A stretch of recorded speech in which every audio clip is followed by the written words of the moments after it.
Hello বন্ধুরা, তোমরা কেমন আছো? আশা করি সবাই ভালো আছে। আমি ভালো আছি। তোমাদের সব কিছু শেয়ার করি। আজ আমার কত দিন মাছ খাই বাস করেছে, তাই তোমাদের সাথে শেয়ার করছি। এই যে চালের বস্তা নিচে একটা, আটা 5 কিলো, ময়দা,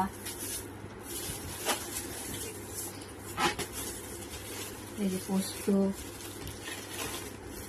হলুদ গুঁড়ো প্যাকেট,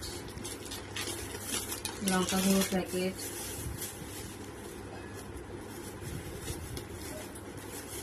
শুকনো লঙ্কা, ছোলার ডাল, কাঁচা নুন, কাবলি ছোলা, কাশ্মীরি লঙ্কা গুঁড়ো, কালো জিরে। এই হচ্ছে আজকে, এই হচ্ছে আমাদের বাজার বন্ধুরা। তোমরা ভালো থেকো, সুস্থ থেকো, সাবধানে থেকো। ভিডিওটা ভালো লাগলে লাইক কমেন্ট